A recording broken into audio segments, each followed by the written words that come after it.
देखिए, जहाँ तक अपना नागपुर की ट्रेन का सवाल है, ये तो खुद यहाँ के जनप्रतिनिधियों को सोचना चाहिए, क्योंकि जो चिकित्सा संबंधी नागपुर में होता है, सबको विश्वास नागपुर में है कि वहाँ पे जो चिकित्सा से संबंधित रोगों का उपचार किया जाता है, तो सब लोग नागपुर जाना चाहते हैं। लेकिन बड़ा दुर्भाग्यवश मुझे ये कहना पड़ रहा है कि यहाँ पे जितने भी जनप्रतिनिधि हैं वह भाजपा से बिलोंग करते हैं। जनता ने उनके ऊपर विश्वास करके उन्हें वोट दिया, लेकिन न जाने क्यों वो अपनी क्षेत्र के विकास के लिए कोई काम नहीं कर रहे हैं। आप देख लीजिए, चाहे सांसद प्रतिनिधि हो, चाहे विधायक प्रतिनिधि हो, चाहे नगर पालिका हो, सब जगह ये भाजपा के लोग बैठे हुए। जनता ने इनके ऊपर विश्वास करके इन्हें वोट दिया, लेकिन इन्हें जन समस्या से कोई मतलब नहीं है।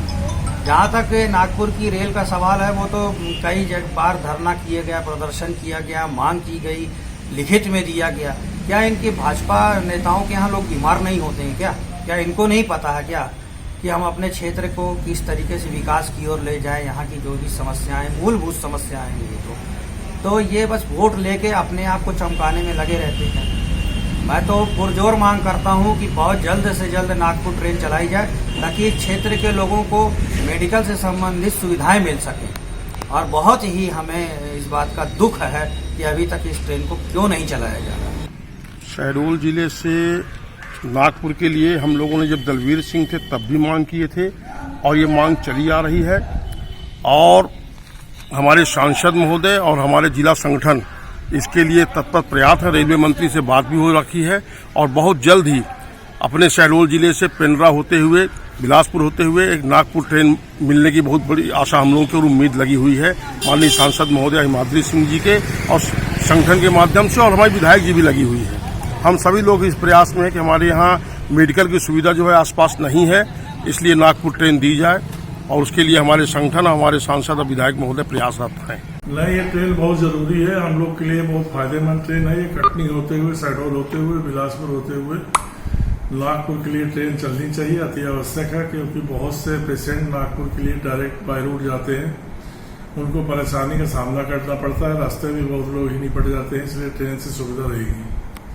देखिए, निश्चित तौर पे यहाँ क्षेत्रवासियों के लिए बहुत बड़ी सौगात होगी, और वास्तव में जितने भी मरीज हैं वो नागपुर और साउथ हैदराबाद जाने का उनका लगातार बना रहता है। और जिस तरीके से हमारे सांसद महोदय और बाकी अन्य जनप्रतिनिधि, उसमें हमारे विधायक जयसिंह मरावी जी हैं, मनीषा जी हैं, और प्रदेश स्तर पे भी सारे लोग जो है इस दिशा में प्रयासरत हैं। और पिछले रेल मंत्रालय में पीयूष गोयल जी से भी इस संबंध में चर्चा हुई थी, और सकारात्मक संदेश आया है उनका, और निश्चित तौर पर शीघ्र ही शुरू होने की उम्मीद है। नमस्कार, मैं हूं विशाल कुमार, और आप देख रहे हैं हमारा खास कार्यक्रम हम तो पूछेंगे। आज का जो हमारा मुद्दा है, हम आज बात करने जा रहे हैं कि हमें नागपुर तक के लिए ट्रेन कब तक मिलेगी। आइए सबसे पहले मैं आपका अपने मेहमानों से परिचय करा दूँ। सबसे पहले हमारे वरिष्ठ पत्रकार के रूप में दिनेश अग्रवाल जी हमारे बीच मौजूद हैं। रेलवे के अच्छे जानकार के रूप में हमारे रोनी गर्ग जी हमारे मौजूद हैं। कांग्रेस की ओर से हमारे पवन चमड़िया जी मौजूद हैं, और रेलवे की अच्छी जानकारी रखने वाले हमारे सलीम भाईजान भी हमारे साथ मौजूद हैं, और बीजेपी से अपना पक्ष रखने के लिए पूर्व नगर पालिका अध्यक्ष आदरणीय जगवानी जी हमारे साथ मौजूद हैं। तो चलिए चर्चा की शुरुआत करते हैं। और सबसे पहले मैं, चूँकि बीजेपी की सरकार राज्य में भी है और केंद्र में भी है, तो आदरणीय जगवानी जी, चूँकि आप बीजेपी से हैं, तो सबसे पहले मैं आपसे जानना चाहूँगा कि क्या वजह है कि बीजेपी के लोगों की ही मांग बीजेपी के शासनकाल में पूरी नहीं हो पा रही है नागपुर ट्रेन के लिए? ऐसा नहीं है, ये बीजेपी की मांग नहीं है। नागपुर की ट्रेन जो है आज पूरे हमारे संभाग के सभी लोगों की मांग है और ये मांग बहुत वर्षों से चली आ रही है। बहुत सारा प्रयास किया गया और बहुत सारा प्रयास चल भी रहा है। अभी माननीय सांसद महोदय से भी चर्चा हुई थी विगत दिवस, उन्होंने भी रेल मंत्री से मुलाकात करके इस बात को बताया है कि शहडोल के जो अधिकांशतः चिकित्सा के क्षेत्र में जो नागपुर क्षेत्र आगे है तो आवागमन की असुविधा है, तो इसलिए जो है नागपुर तक की ट्रेन चलनी चाहिए। इसके लिए प्रयास भी हो रहे हैं। तो हमने कई बार जो है सांसद महोदय से भी बातचीत की, उसी के माध्यम से जो है ये बात जाती है कि जो हमारी नर्मदा एक्सप्रेस जो भोपाल से इंदौर से चल के और बिलासपुर जाती है, इसको बढ़ा के नागपुर चलाया जाए। अब मैं आता हूं अपने कांग्रेस के साथी के पास।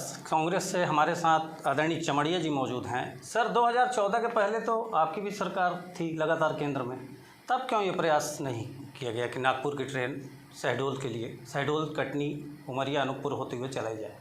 नहीं, मांग तो सभी सरकारों से की जा रही है, पहले भी की जाती रही है और अभी भी की जा रही है। लेकिन पता नहीं क्यों शासन प्रशासन, चाहे वो कांग्रेस का हो या भाजपा का हो, इस पर बहुत अच्छी पहल नहीं हो पाई।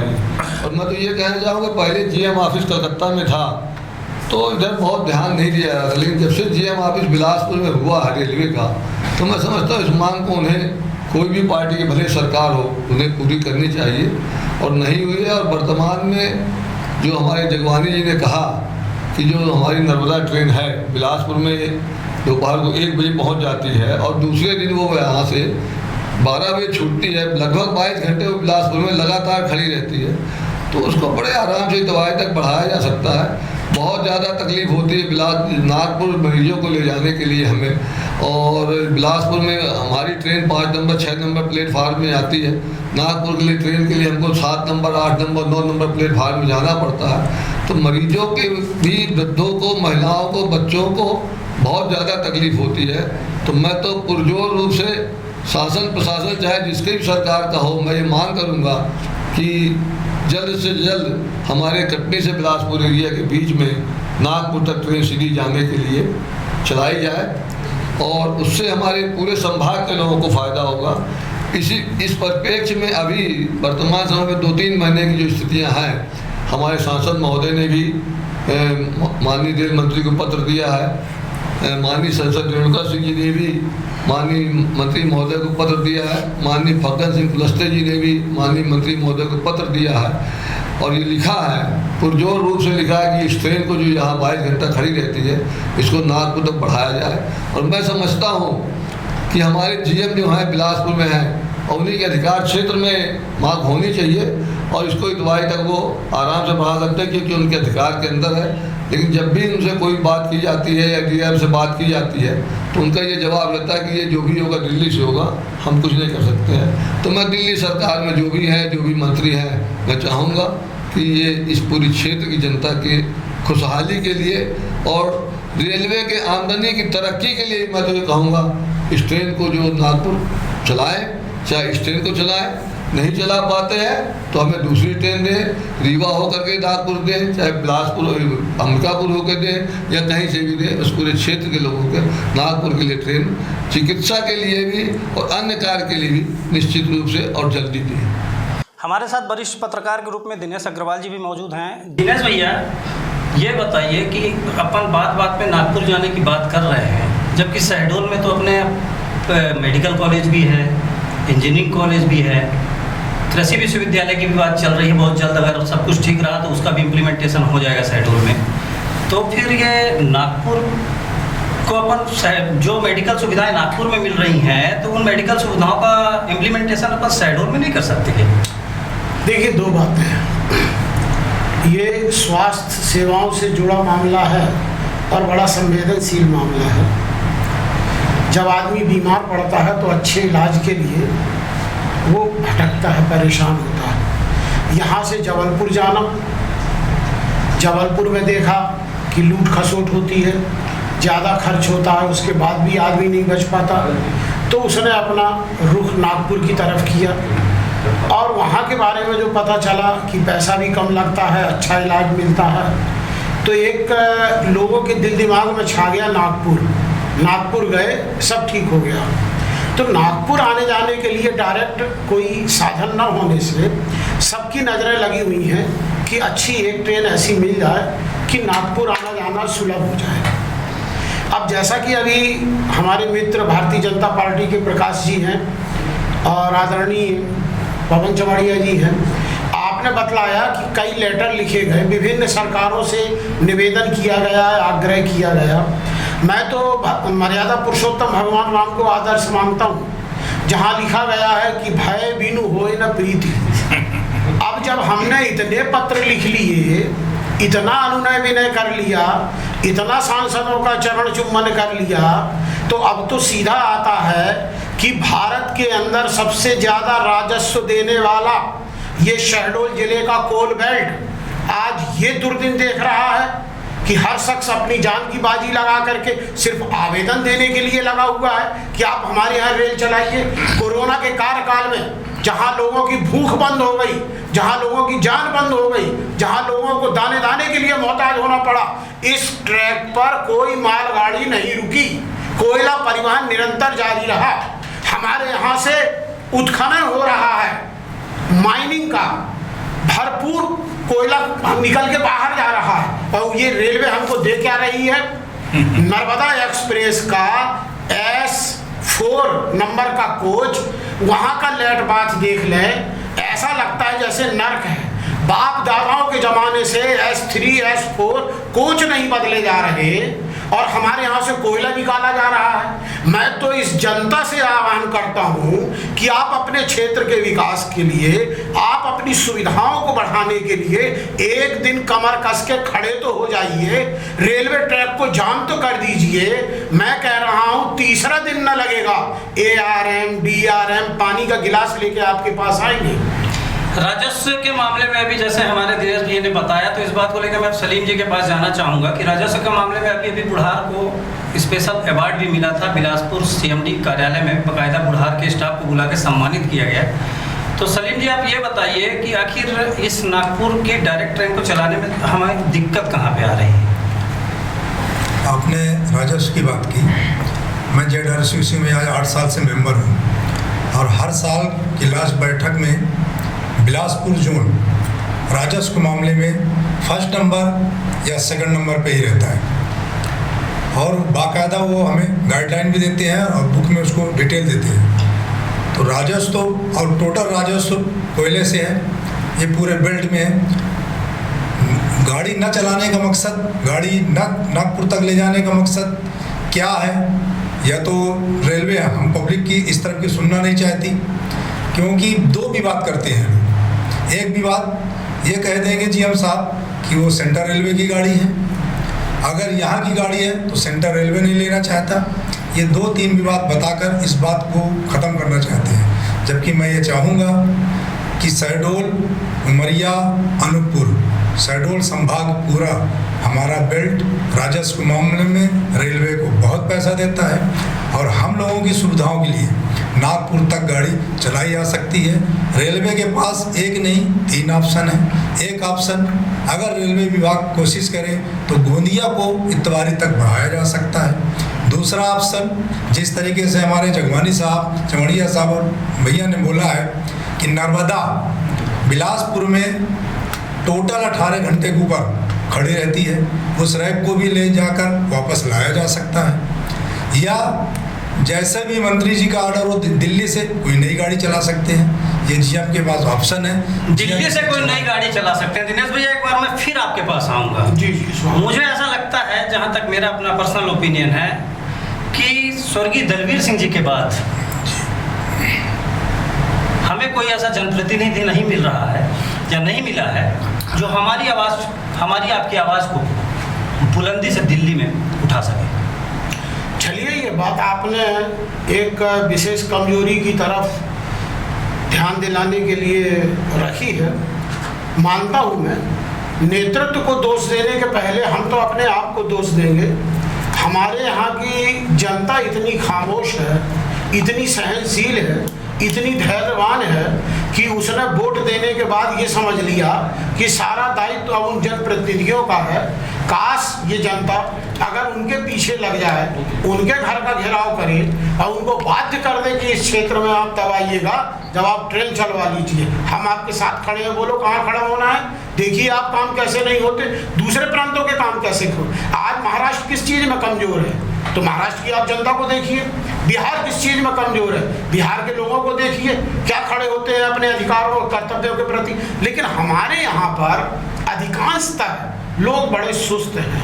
आप महंगाई बढ़ा लो, उन्हें कोई खतरा नहीं, आप ट्रेन बंद कर दो, उन्हें कोई चिंता नहीं, आप किसी चीज़ के लिए प्रशासनिक दबाव बना लो तो यहाँ कोई उथल पुथल नहीं, किसी का मकान तोड़ दो, किसी को गिरफ्तार कर लो, कोई अभियान चला दो अतिक्रमण का, बाजार बंद कर लो, कोई बोलने वाला नहीं है। इसी खामोशी का यह है सितम कि आज हमारे पास में अच्छी स्वास्थ्य सेवाओं के लिए बाहर जाने के लिए, मैं कहता हूँ क्यों नागपुर, शहडोल को आप ऐसा बनाइए कि नागपुर वाले शहडोल इलाज कराने आए, तो हमारे पास अच्छे डॉक्टर नहीं है। हमारे मेडिकल कॉलेज में अभी बहुत सी कमियां हैं, 70 डॉक्टरों की कमी है, कोई बोलने वाला नहीं है। जिला अस्पताल की हालत देख लीजिए, हमने 2-2 वैक्सीन लगवाई कि हमारी इम्यूनिटी बढ़ जाए, क्या बढ़ी, वायरल बुखार से हम चले गए, मलेरिया से चले गए, डेंगू से चले गए। ये कोवैक्सीन देसी कीटाणुओं से नहीं लड़ पा रही, विदेशी कीटाणु से क्या लड़ेगी। मैं सवाल पूछना चाहता हूँ कि अगर आपने स्वास्थ्य सेवाओं को इतना मजबूत किया है तो आज अस्पताल इतना क्यों भरा पड़ा है। मौसमी बीमारियां आई नहीं, आज आपको पता चला। मैं बता रहा हूँ सन 2024 में बरसात के बाद फिर बीमारियां आई, मैं जानता हूँ, पर ये सरकार, ये विशेषज्ञ, ये रणनीतिकार, ये नीति आयोग ये नहीं जानते कि कब कब बीमारियां मौसमी आएंगी, हमें क्या इंतजाम करना। हमारी जनता जिस दिन एक हो जाएगी, बुलंद होकर आवाज उठाएगी, हम समस्या मुक्त हो जाएंगे। जिस दिन जनता एक हो जाएगी, बुलंद होकर आवाज उठाएगी, हम समस्या मुक्त हो जाएंगे। इसी के साथ मैं लेता हूँ एक छोटा सा ब्रेक के बाद फिर मिलते हैं। शेर आया, शेर आया। आपके लिए शेर चीता बिल्ली बनना आसान है, पर इनके लिए जंगल चूज करना बहुत ही मुश्किल। जंगल थीम या कार्टून थीम, प्रिंसेस थीम या बटरफ्लाइज, मरमेड थीम या एस्ट्रो, ढेरों नर्सरी थीम। सब्सक्राइब पर अब करिए एक चूज। बच्चों की शॉपिंग बच्चों का खेल नहीं है, ट्रस्ट मी, आई की शपथ। ब्रेक के बाद हम पुनः हाजिर हैं। आप देख रहे हैं हमारा खास कार्यक्रम हम तो पूछेंगे। अब मैं आना चाहूँगा रोहिणी गर्ग जी के पास। रोहिणी जी, अभी कुछ दिनों पहले आप लोगों ने इस ट्रेन को लेके एक आंदोलन भी किया था शायद बुधार में। जी हाँ। उस आंदोलन से आपको क्या मिला, क्या नफा नुकसान था उस आंदोलन से? देखिए, वो आंदोलन हमारा 2011 का था, ट्रेन स्टॉपेज का था, और हमारे अधिकारीगण बिलासपुर में जो बैठे हैं वो हमें पत्र दे करके दिग्भ्रमित कर देते हैं कि आपको हम गाड़ी दे रहे हैं, इस संबंध का पत्राचार हमने बोर्ड को कर दिया। उसी सिलसिले में हम लोगों ने वो आंदोलन शुरू किया। और आपको स्पष्ट बता दें कि जब हम लोग दिल्ली में थे, रेलवे बोर्ड में थे, और हमने पत्र रख दिया कि ये पत्र हमारे डीआरएम के यहाँ से आया, हमको अंबिकापुर कब मिल रही। डीआरएम साहब ने अपने स्टेनो से कहा फोन लगाओ डीआरएम को, पत्र उन्होंने पढ़ा, डीआरएम को फोन लगाओ इसी वक्त। और जब डीआरएम को फोन लगाया, बोले बोर्ड के अध्यक्ष बात कर, सब पका गया। और हम लोग सुन रहे थे वहाँ पर कि हमारे बोर्ड के अध्यक्ष क्या कह रहे हैं। उन्होंने कहा मेरे पास लेटर आपका रखा है कि बुढ़ार में अंबिकापुर जबलपुर का ठहराव दिया जा रहा है, कब दे रहे हो? और मेरा लेटर कहाँ? मैं सब जगह ढूंढवा लिया, मेरा लेटर यहाँ नहीं। आप बताइए। भैया 1 मिनट के लिए मौन रह गया। अधिकारी है, भाप लिया। उसने कहा मिस्टर, मैं ये बता रहा हूँ कि आप बुढ़ार में पहले अंबिकापुर गाड़ी को ठहराव दीजिए। और हम लोगों की ओर मुखातिब हुए कि बोलिए कब से गाड़ी को रोकना है। हम लोगों ने कहा 30 मार्च से, और 30 मार्च को गाड़ी रुकी। 30 मार्च को गाड़ी रुकी। अब मैं आना चाहूँगा आदरणीय जगवानी जी के पास एक बार फिर से। सर, आप मुझे ये बताएं कि अपने यहाँ अमरकंटक, बांधवगढ़ जैसे सुप्रसिद्ध स्थान है जहाँ पूरे देश नहीं विदेश से भी लोग आते हैं, तो आपको नहीं लगता कि अपन अगर डायरेक्ट कनेक्टिविटी शहडोल, उमरिया, अनूपपुर की बना दें तो आने वाले समय में लोगों को काफ़ी फ़ायदा मिलेगा इसका? देखिए, एक समय रहा, हम दलगत भावना से ऊपर उठ के सभी राजनीतिक दलों ने एक रेल के खिलाफ में आंदोलन छेड़ा, रेल दो या जेल दो। उसमें उस समय की ऐसी मांगे अपन ने रखी जो बहुत साधारण मांगे थी। रेलवे में कंप्यूटरीकरण,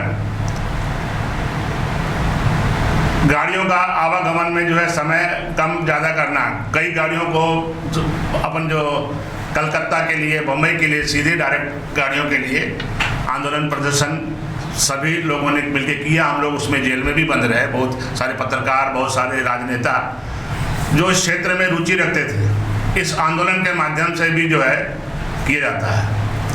इसके पहले मैं आपको बता दूं कि ये जो सवेरे चिरमिरी ट्रेन जाती है दमोह तक, इसमें 6 डब्बे लगते थे, उस पर कट के 2 डब्बे कम हो गए, 4 डब्बे लगने लगे। क्योंकि मैं रेलवे शाखा बोर्ड की समिति का मैं सदस्य रहा, मैं अनिल गुप्ता जी हमारे DRCC के मेंबर थे, हम बिलासपुर गए, उस समय के रेड्डी साहब रहे, उन्होंने कहा भाई शहडोल के साथ क्यों अन्याय हो रहा? तो उन्होंने कहा कि एक डब्बा आज रात से 36 में जाएगी, उसमें डब्बा लगेगा, दूसरा डब्बा कल लगेगा, तो वही आपके 6 डब्बे हो जाएंगे। मेरे कहने का भाव केवल इतना है कि जो अभी अपने भाई साहब अग्रवाल जी बोल रहे हैं कि ठीक है, दलवीर सिंह के समय में बहुत सारा काम हुए, हमारे ज्ञान सिंह जी भी जो है, ज्ञान सिंह के माध्यम से एक बार तो मैं आपको बता रहा हूँ, ये जो ट्रेन चलती है रीवा की, ये पेंड्रा तक आती थी। एक बार उस पेंड्रा से उन्होंने 2 बार आदेश कराया, वो 2 बार गाड़ी शहडोल तक उसको आना था। एक दिन वो गाड़ी शहडोल में, उनका एकता इतनी थी पेंड्रा वालों की, उन्होंने उस गाड़ी को रोक दिया। दूसरे दिन हम लोग फिर गए उस गाड़ी को लेने के लिए, हम वो वेंकट नगर स्टेशन से उस गाड़ी को हमको वहाँ कार्यक्रम करा के उस गाड़ी में दिखाना था। वो गाड़ी वहाँ से जब चली पहली बार अपने यहाँ पर आई तो ऐसा लग रहा था कि हम पड़ोसी देश से वो गाड़ी आ रही थी, पुलिस के पहरे रहे। मेरे कहने का भाव फिर इतना है कि एक हमारा बगल वाला जो पेंड्रा है उसकी एक यूनिटी है, एक एकता है उस गाड़ी में। उसके बाद भी 2 डब्बों में ताला लग के आता था। तो इस प्रकार का ठीक है, हमारे सांसद हैं, विधायक हैं, सब समय समय पर पहल होती है और करनी भी चाहिए।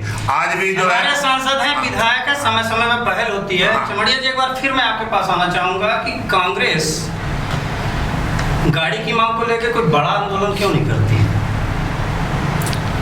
अब क्योंकि शासन प्रदेश में और देश में भाजपा का है, मंत्री उनके हैं, कार्य उनके हैं, सांसद उनके हैं, तो मिलकर के तो सभी लोग कर रहे हैं। दूसरी पार्टी के होने के बाद भी हम लोग सांसद जी के पास जाते हैं और सांसद जी ने हमें नागपुर तक गाड़ी के लिए पत्र लिखा है, फग्गन सिंह कुलस्ते जी ने पत्र लिखा है, रेणुका सिंह जी ने पत्र लिखा है। तो भले वो पार्टी की ना हो हमारी, लेकिन सहयोग तो हम लोग को सब कर रहे हैं, ऐसा कुछ नहीं है। और एक होता क्या है, हमारी जो मन चीज़ समझ में आती है, अधिकारियों के ऊपर अगर कोई चीज़ का प्रेशर बनता है तो काम होता है, प्रेशर नहीं बनता है तो काम नहीं होता। और रेलवे में तो खास तौर से इस बात को आप समझ के चलिए कि अगर आप कोई आंदोलन की बात करें, आप कोई कड़ाई की बात करें, तो निश्चित रूप से उसका फायदा मिलता है। और आप धीरे धीरे मांगते रहिए, धीरे धीरे जाते रहिए, धीरे सुनते रहिए, तो रेलवे के अधिकारियों पे तो जून नहीं देखती है, भले और प्रशासनिक अधिकारियों पे जून रेंग जाए या कुछ काम करते, रेलवे वाले कुछ सुनते नहीं है, क्योंकि उनकी मिनिस्ट्री अलग है, उनका शासन अलग है, उनकी कोर्ट अलग है, उनकी पुलिस अलग है। मतलब जरा सा अगर हमने लिख दिया कि हम कल यहाँ पर आंदोलन करने वाले हैं, तो कम से कम 500 पुलिस वाले आकर के पूरे स्टेशन को घेर लेंगे। तो उनका प्रशासन और कड़ाई है, और अधिकारियों पर मैं तो समझता हूँ कि अंकुश नहीं है। दिनेश भैया, कुछ करोड़ों का राजस्व तो अपन देते हैं, लेकिन अपन को आज तक मिला क्या? जब अपन को नागपुर तक के लिए सीधी ट्रेन नहीं मिल पा रही। बहुत सही आपने पूछा। मैं प्रकाश भाई की वो बात दोहराना चाहता हूँ, क्योंकि वो बड़ा कष्टदायक समय था जब मेरे ख्याल से वो शटल थी एक, जो बिलासपुर से चली नहीं एक तो चरमी वाली इसमें भी दो डब्बे काट दिए थे, और उसको पेंड्रा वाले रोक रहे थे। वो बिलारी रीवा वाले। ठीक कहा, ऐसा लगता था जैसे दूसरे देश से गाड़ी आ रही हो। ऐसा तो बाघा बॉर्डर में भी ना होता होगा। अब पेंड्रा वाले 2 कोचों में ताला लगा देते थे कि शहडोल और उमरिया के लोग उन कोचों में न बैठने पाए, हमारा ही अधिकार है। तब ज्ञान सिंह जी ने वो ताले खुलवाए थे। ताले हम जब बैठक में गए तो हमने उनसे डीआरएम से प्रश्न पूछा कि साहब कौन बनेगा करोड़पति में एक प्रश्न आया है कि ऐसी एक कौन सी ट्रेन विशेष है जिसमें एक विशेष स्टेशन के लिए 2 डब्बे 2 ताले लगते हैं।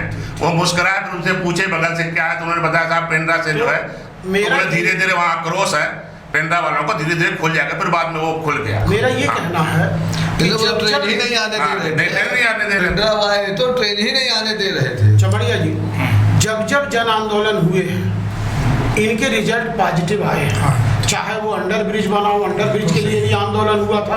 बुढ़ार में जो ओवर ब्रिज बना उसके लिए भी आंदोलन हुआ था। मार्केट के लिए भी आंदोलन हुए थे। उमरिया वालों ने भी आंदोलन किए। जब बच्चे रोए हैं उनको दूध पिलाया गया। अब बिना रोए ये रेलवे वाले कुछ नहीं देते।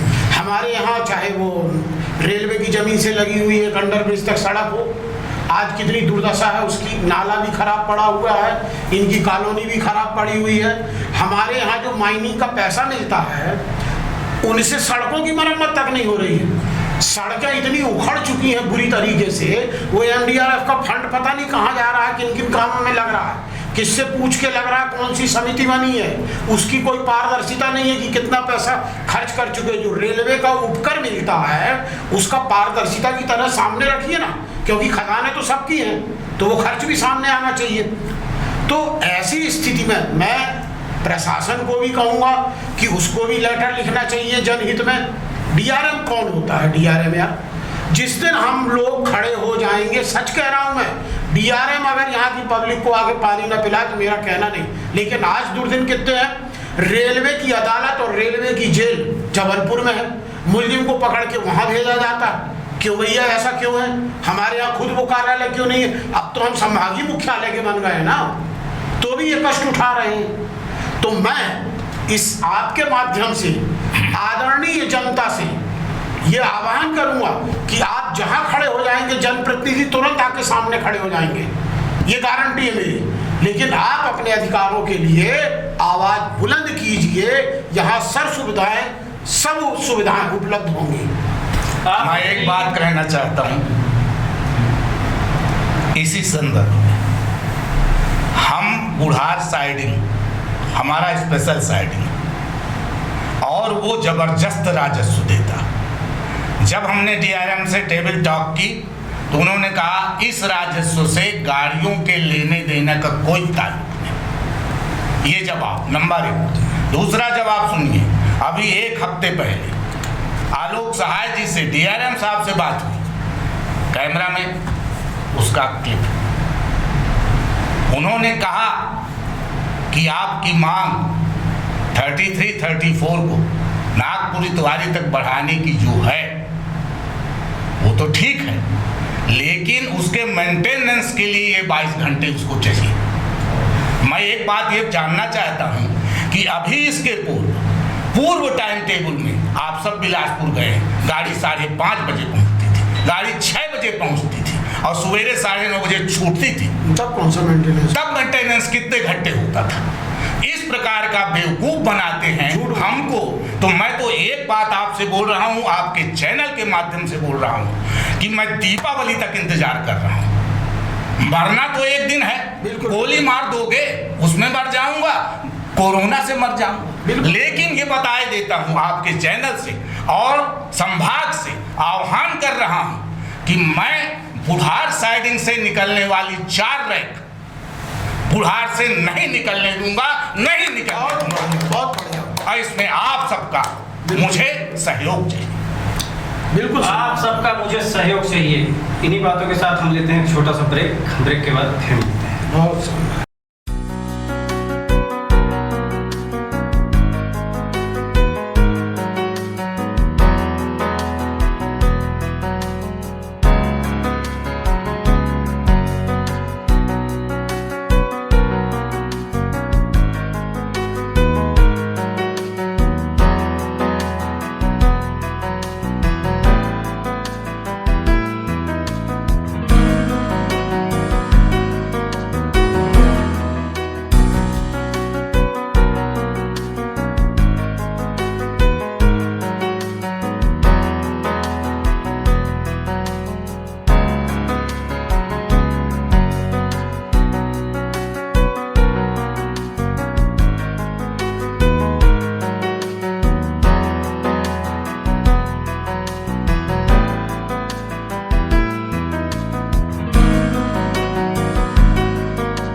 अब लेते हैं हम सबसे छोटे छोटे क्लोजिंग कमेंट्स।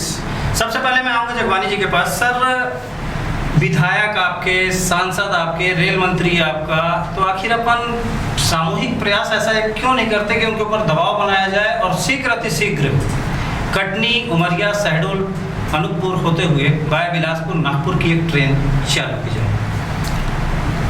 जी, कई बार बातचीत हुई, लेकिन अभी 1-1.5-2 साल से ये कोरोना काल के कारण जो है ऐसी महामारी आ गई, तो इसमें ज़्यादा प्रयास नहीं हो पाया।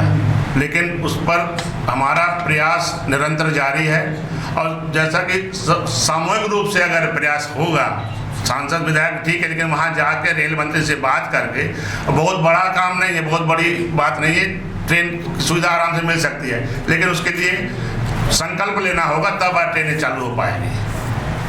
हाँ भाई, डबल इंजन की सरकार कम से कम संकल्प लेना होगा, तब ट्रेन चालू हो पाएगी। बिल्कुल। सलीम सर, आपका ऐसा क्या, चूंकि आप रेलवे बोर्ड से जुड़े हुए आदमी हैं, तो आपका ऐसा क्या ओपिनियन है कि एक ऐसा प्रयास किया जाए कि अपन की जो बात ये नागपुर वाली ट्रेन की है, ये बात भी बन जाए और किसी प्रकार का कोई आंदोलन करने की अपन को जरूरत ना पड़े? हमें आंदोलन की जरूरत नहीं पड़ेगी अगर हमारे सांसद, हमारे विधायक, हमारे जनप्रतिनिधि एक साथ होकर मंत्री जी से बात करें, क्योंकि हर सांसद, रीवा, सतना, इनके सांसद को देख लीजिए आप, ये जो चाह रहे हैं उनकी मांग पूरी हो रही है। रीवा आज नया स्टेशन बना है, लेकिन वहाँ से इतनी गाड़ियाँ चल चुकी हैं, सिर्फ सांसदों की ये प्रयास है। मैं ये चाहूँगा अपने यहाँ के सांसद से, और वो किसी भी पार्टी से संबंधित हो, हमें इससे मतलब नहीं, हम लोग समाज से जुड़े लोग हैं। हमारे लिए एक नागपुर के लिए गाड़ी, एक अंबिकापुर से मुंबई हमें जोड़ दे, क्योंकि हमारे बिल को कहीं से जोड़ा नहीं गया है।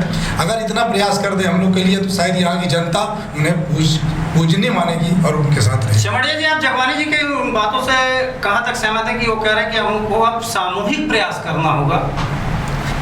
देखिए, रेलवे के मामले में जहाँ तक मेरा अनुभव है, मैं 2010 से इस कार्य में सक्रिय हूँ।